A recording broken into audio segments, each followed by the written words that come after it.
Sopir dan kernet truk pengangkut tanah melakukan aksi protes hingga melumpuhkan jalan. Mereka meninggalkan truk mereka di Jalan Raya Legok, Kabupaten Tangerang, Banten, sementara para sopir truk dan kernet melakukan aksi protes Jalan Raya Parung Panjang, Kabupaten Bogor, Jawa Barat. Protes dilakukan terkait pembatasan jam operasional truk di Jalan Raya Parung Panjang oleh pemerintah Kabupaten Bogor, Jawa Barat. Menurut sopir truk, aturan sebelumnya membolehkan truk kosong melintas mulai pukul 19. Namun dengan peraturan baru, semua truk baru bisa beroperasional melalui Jalan Parung Panjang mulai jam 22. Tadinya bisa jalan masih sore, akhirnya nggak bisa. Oh, tadinya emang jam berapa dibatasinya truk ini? Jam 7 juga bisa. Jam 7 bisa. Kosongan ya. Bisa lewat. Ya. Kalau isi? Kalau isi tetap jam 10. 10. Ya. Tapi kalau kosong?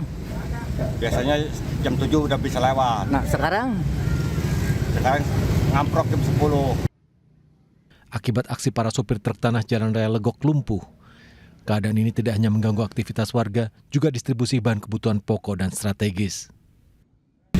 Yes, hampir 2 jam lah itu dulu. Oh, ini Pertamina diburu-buru waktu.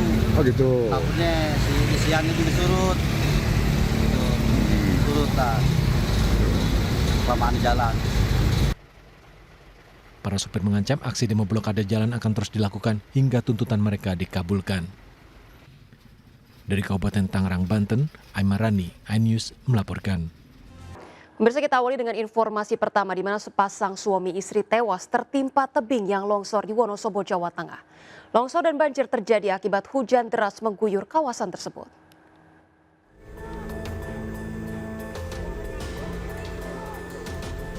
Detik-detik evakuasi korban longsor berlangsung dramatis. Tim BPBD dan warga harus meniti tebing curam untuk mengevakuasi jasad pasangan suami istri. Sepasang suami istri yang tengah mengendarai sepeda motor tertimbun tebing yang longsor di kawasan Desa Kuadungan, Wonosobo, Jawa Tengah.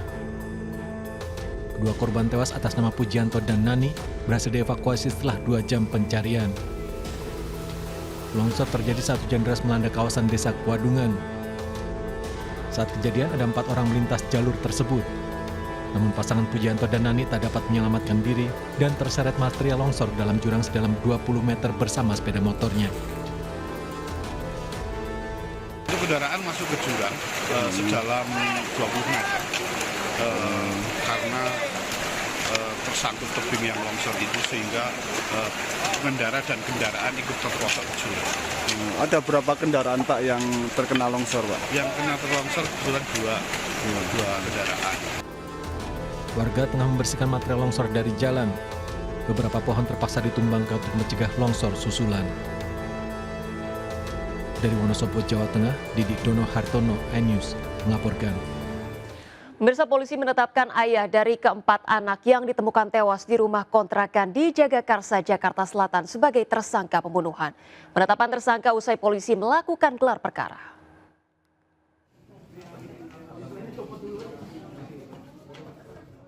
Polisi menetapkan Panca Darmansyah, ayah yang tega menghabisi nyawa keempat anaknya, sebagai tersangka pembunuhan. Penetapan tersangka usai polisi melakukan gelar perkara dan memeriksa 12 orang saksi. Polisi juga mendapat barang bukti berupa ponsel dan laptop untuk merekam sebelum kejadian, saat kejadian, dan saat tersangka bermasalah dengan istrinya. Polisi menyebut tersangka mengakui perbuatan kejinya itu. Polres Metro Jakarta Selatan telah melaksanakan gelar perkara dalam rangka penetapan tersangka inisial P dalam kasus pembunuhan 4 orang anak yang terjadi di Kebagusan, Jakarta Selatan. Kondisi tersangka sendiri dilaporkan makin membaik setelah dirawat di RS Polri. Tersangka jalani perawatan setelah ditemukan sejumlah luka akibat sayatan benda tajam di tangannya. Baru ada pemeriksaan pendahuluan, jadi belum diperiksa secara tuntas ya. Jadi menyesuaikan dengan kondisi fisik yang ada. Jadi kita harus melihat kondisi yang ada ini, kemudian kita sesuaikan, jangan berdulu. Jadi sambil kita obati, penyidik bisa memeriksa secara pendahuluan dulu. Warga temukan jasad 4 anak dengan usia 1 tahun hingga 6 tahun di rumah kontrakan mereka di Jagakarsa, Jakarta Selatan beberapa hari lalu. Diketahui para korban merupakan kakak beradik. Sementara polisi temukan ayah korban di dalam rumah dengan keadaan tangan terluka sehingga dievakuasi dan dirawat di rumah sakit. Ada dugaan kasus pembunuhan ini dilatar belakangi masalah ekonomi karena kedua orang tua korban sering cekcok bahkan berujung KDRT. Dari Jakarta, tim liputan melaporkan.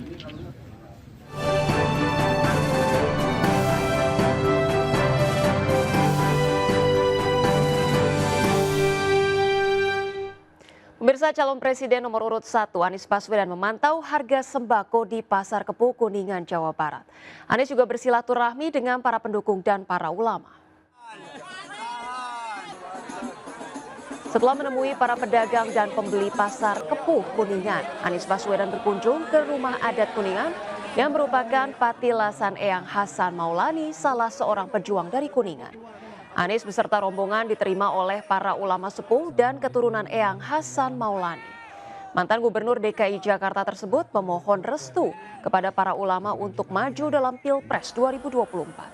Selanjutnya Anies menemui para relawan dan simpatisan yang mendukung pasangan Anies Muhaimin Iskandar di Gor Ewangga. Ribuan pendukung dan relawan menyambut antusias kunjungan Anies yang diusung oleh Koalisi Perubahan. Dalam orasi politiknya, Anies mengajak seluruh relawan dan masyarakat untuk menyukseskan pemilu aman dan damai dengan semangat membawa perubahan yang lebih baik. Hati kita bersatu, hati kita... Calon Wakil Presiden nomor urut 1 Muhaimin Iskandar disambut meriah ribuan warga saat bersilaturahmi dengan pendukung dan relawan di Binjai, Sumatera Utara. Kedatangan Cak Imin di Gor Kota Binjai disambut atraksi kesenian tradisional serta pemberian pakaian bulang dan tutup kepala khas Karo. Dalam paparannya di hadapan ulama, tokoh perempuan dan kaum muda Ketua Umum PKB tersebut menyoroti kesejahteraan rakyat termasuk para tenaga pendidikan. Cak Imin menilai kualitas pendidikan harus diubah, salah satunya dengan memberikan kesejahteraan kepada para guru, termasuk dalam program meningkatkan kualitas pendidikan adalah memperhatikan kesejahteraan para ustadz dan ustazah. Sementara itu pemirsa, Menteri Pertahanan sekaligus Capres nomor urut 2 Prabowo Subianto mengunjungi korban erupsi Gunung Merapi di Kabupaten Agam, Sumatera Barat.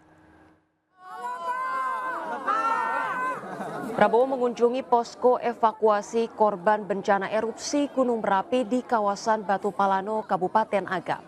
Di tenda pengaduan orang hilang, Prabowo menyampaikan rasa duka mendalam terhadap para korban, baik yang berhasil selamat maupun yang meninggal dunia. Prabowo juga berterima kasih kepada para relawan dan petugas yang bekerja tanpa pamrih demi kemanusiaan. Kunjungan Prabowo sekaligus untuk memastikan penanganan korban erupsi Gunung Merapi sudah berjalan sebagaimana mestinya. Prabowo secara simbolis juga menyerahkan bantuan 35 unit motor trail untuk petugas di Polresta Bukit Tinggi dan Kodim 0304 Agam. Menyampaikan bela sungkawa kepada keluarga korban. Di tempat lain, pemirsa, calon Wapres nomor urut 2 Gibran Rakabuming Raka menghadiri deklarasi kaum buruh pelabuhan di Cilincing, Jakarta Utara. Para buruh pendukung Prabowo Gibran dalam Pilpres 2024 karena menilai program yang ditawarkan bakal membawa masyarakat Indonesia, termasuk kalangan buruh, kepada kehidupan yang lebih baik. Deklarasi dihadiri Gibran dan sang istri Selvi Ananda. Gibran dan Selvi juga membagikan sejumlah buku tulis dan susu kepada ibu-ibu dan anak-anak di lokasi tersebut.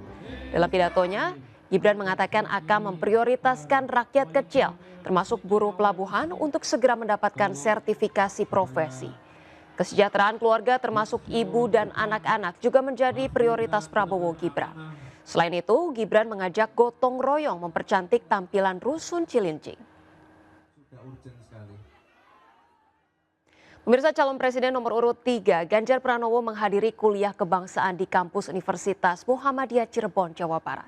Ganjar menekankan perlunya penguatan terhadap KPK dan menyeret para koruptor ke Nusa Kambangan.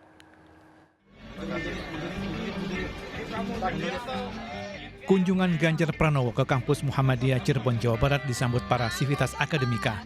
Ratusan mahasiswa menyambut capres nomor urut 3 tersebut dengan berjabat tangan hingga bersuah foto.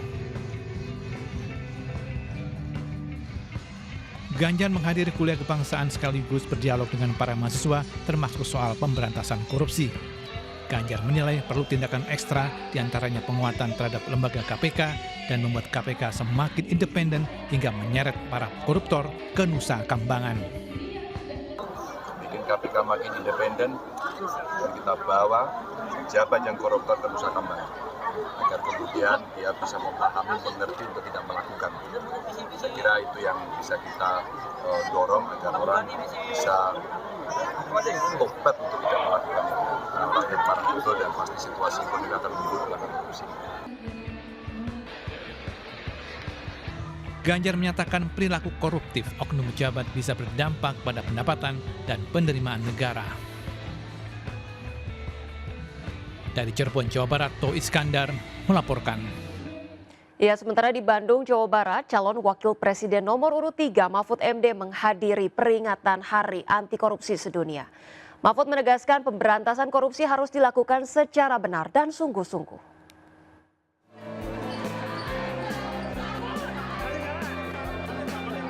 Calon wakil presiden nomor urut 3 Mahfud MD melanjutkan kampanye dengan menghadiri peringatan Hari Anti Korupsi Sedunia di Bandung, Jawa Barat. Di hadapan relawan dan simpatisan, Mahfud menyampaikan orasi kebangsaan terkait anti korupsi. Mahfud mengatakan Hari Anti Korupsi Sedunia merupakan momentum untuk merefleksikan diri dalam hal pencegahan dan penanggulangan korupsi di Indonesia. Mahfud menegaskan pemberantasan korupsi harus dilakukan secara benar dan sungguh-sungguh. Pada akhirnya Ganjar Mahfud memegang 3 prinsip utama atau 3 prinsip janjinya, yaitu taat kepada Tuhan, patuh pada aturan hukum, dan setia kepada rakyat. Terkait pencegahan dan pemberantasan korupsi, 3 hal yang ditekankan oleh Ganjar Mahfud. Siapa makan uang rakyat, kami lihat. Hati-hati bahwa kami adalah peluru tak terkendali untuk membebas korupsi. Berdua dengan Ganjar Pranowo, Mahfud menyatakan pemimpin harus punya keberanian dan nyali besar memimpin pemberantasan korupsi sebagai salah satu kejahatan luar biasa. Dari Bandung, Jawa Barat, Irfan Hardiansyah dan Bagus Prastia melaporkan. Pemirsa, istri Capres nomor urut 3 Siti Atiko Supriyanti menghadiri sarasehan dalam rangkaian peringatan Hari Anti Korupsi dan Hari Hak Asasi Manusia. Siti Atiko mengatakan budaya anti korupsi harus diterapkan dari keluarga hingga bernegara. Sarasehan anti korupsi digelar di salah satu hotel di Jakarta dan kehadiran Siti Atiko disambut hangat para peserta. Dalam paparannya, perempuan berusia 52 tahun tersebut berbagi pengalaman menanamkan sikap dan budaya anti korupsi baik di dalam keluarga maupun lingkungan. Ketika menjabat Gubernur Jawa Tengah, Ganjar Pranowo dan keluarga juga menerapkan prinsip hidup dan budaya anti korupsi.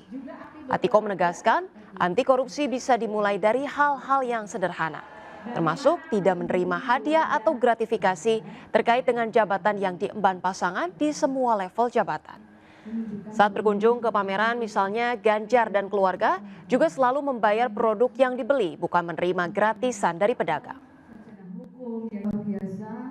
Pemirsa, seorang pria di Mojokerto, Jawa Timur pingsan saat memperbaiki atap rumah. Korban dievakuasi menggunakan forklift dari ketinggian 5 meter. Tim relawan PMI Kota Mojokerto dan warga mengevakuasi seorang pria parubaya di perumahan Puri Mojo Baru, Kabupaten Mojokerto. Pria tersebut pingsan ketika sedang memperbaiki atap rumah yang bocor. Diduga penyakitnya kambuh setelah menjalani operasi hernia pekan lalu. Relawan menggunakan forklift untuk menurunkan korban dengan tandu dari atap rumah setinggi 5 meter. Bantuan mesin forklift diperoleh dari seorang warga setempat. Korban kemudian dibawa ke Rumah Sakit Gatul, Kota Mojokerto.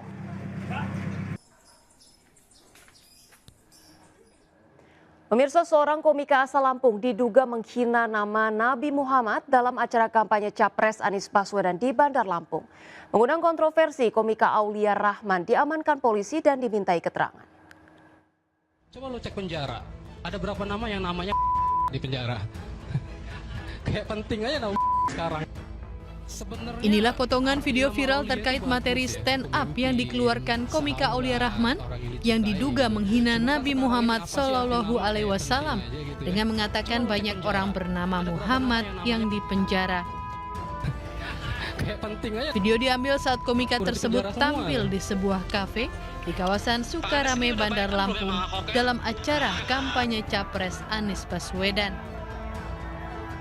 Mengundang kemarahan netizen, Aulia Rahman memberikan klarifikasi dan memohon maaf kepada umat Islam.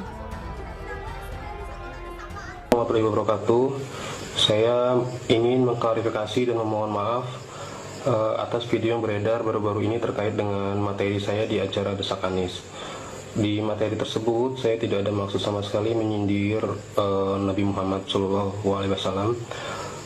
Saya hanya bermaksud menyindir orang yang saat sekarang ini memiliki nama Muhammad, cuman beberapa di antara mereka kelakuannya tidak mencerminkan arti dari nama tersebut.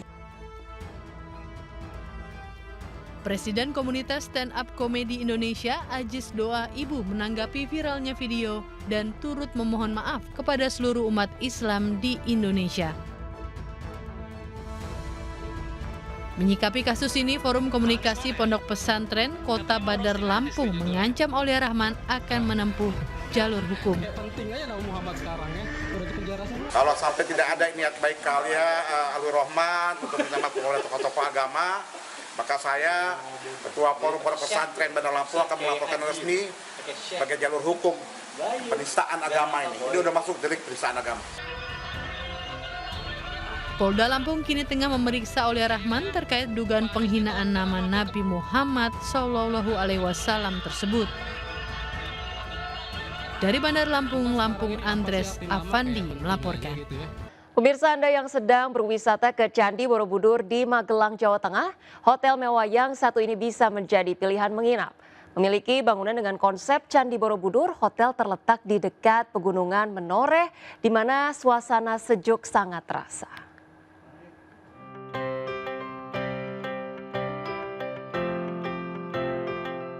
Ada salah satu rekomendasi hotel yang dapat membuat Anda nyaman saat berwisata di kawasan Candi Borobudur, Magelang, Jawa Tengah.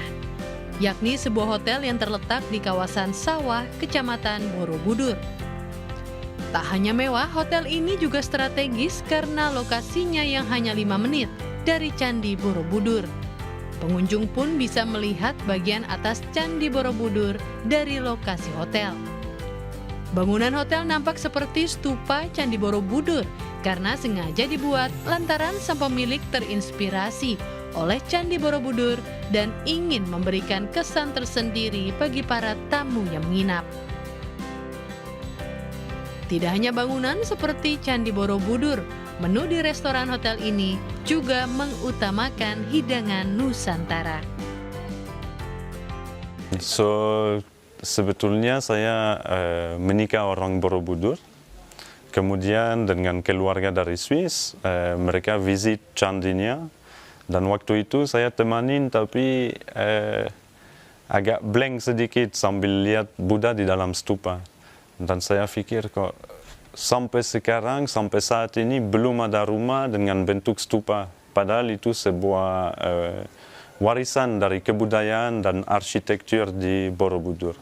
Kalau di sini itu lebih nyaman, lebih enak, lebih tenang gitu loh, vibes-nya itu lebih enak dan kayak vibes Borobudurnya itu dapat banget gitu loh, jadi lebih nyaman sih. Kalau bangunannya seperti apa Mbak, tanggapannya Mbak? Kalau bangunannya unik ya, karena belum ada yang seperti ini kan di hotel lain dan konsepnya juga bagus kayak mezzanine villa gitu. Berkunjung ke Borobudur tak ada salahnya menginap di hotel ini untuk mendapatkan sensasi menginap yang berbeda. Dari Magelang, Jawa Tengah, Puji Hartono melaporkan. Pemirsa, untuk mengisi libur akhir tahun, kami punya rekomendasi tempat wisata untuk Anda bersama keluarga. Nah, di Kudus, Jawa Tengah ada salah satu museum jenang ini yang tak hanya menyajikan sejarah, namun juga memiliki banyak spot unik untuk bersuah foto.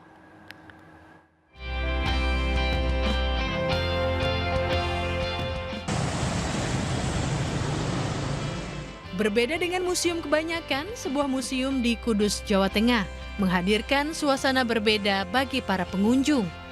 Puluhan anak-anak sekolah dasar ini bahkan antusias menikmati kunjungannya ke Museum Jenang Mubarok di Kudus, Jawa Tengah.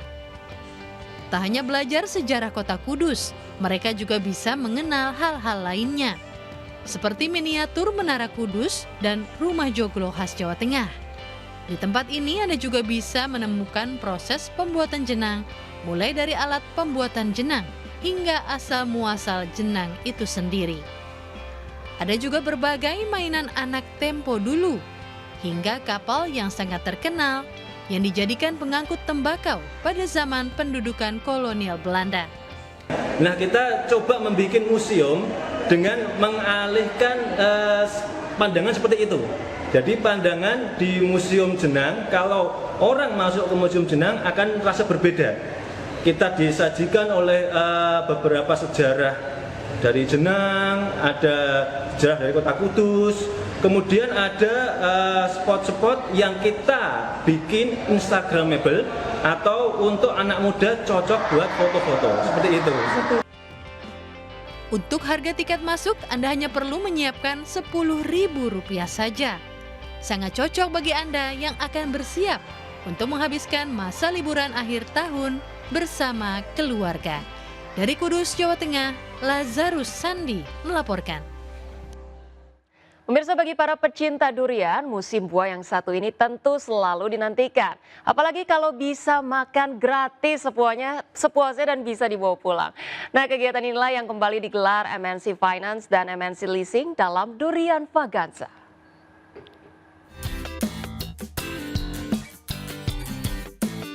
Berlokasi di kantor cabang Jakarta, MNC Finance bersama MNC Leasing kembali menggelar Makan Durian Bersama. Mengusung tagline Makan Sepuasnya Bawa Pulang Suka-Suka, ribuan durian disiapkan pada Durian Vaganza tahun ini. Ajang ini menjadi persembahan untuk para mitra dan rekanan yang telah berkontribusi serta mensupport kinerja MNC Finance dan MNC Leasing selama tahun 2023. Kita kan tidak terlepas dari namanya kerjasama ya. Kita juga nggak bisa berdiri sendiri, pasti ada yang namanya saling support. Nah, kebenaran makanya ini apresiasi buat teman-teman yang tadi saya sebutkan. Jadi tagline kami itu makan sepuasnya, bawa pulang suka-suka. Durian Vaganza yang diinisiasi MNC Finance bersama MNC Leasing ini juga untuk mempererat hubungan antar perusahaan, serta simbol keberhasilan dan kolaborasi kesuksesan bersama. Dari Jakarta, Aryadin Al-Afghani Nur, iNews melaporkan. Pemirsa, pebiliar asal Jakarta, Edward menjuarai Popsi Pool Circuit Seri 6 2023 di Kota Makassar, Sulawesi Selatan. Edward mengalahkan peraih medali perunggu SEA Games 2019 Ismail Kadir.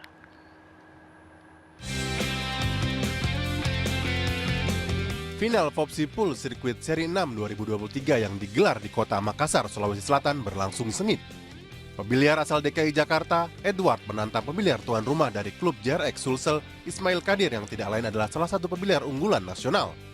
Berhadapan dengan peraih medali perunggu SEA Games 2019 tidak membuat Edward gentar. Di babak final ini, Edward berhasil keluar sebagai juara setelah mengalahkan Ismail Kadir dengan skor 9-8. Ya, sangat senang ya. Setelah bisa mengalahkan ya dibilang lebih bagus lah di Indonesia pemain. Ya, saya sangat senang. Final yang kita nonton sangat seru, di mana Edo dari DKI keluar sebagai juara pertama. Tentunya dari hasil ini juga akan merubah ranking nasional. Berakhirnya seri 6 di Kota Makassar sekaligus menutup gelaran Popsi Pool Circuit tahun 2023.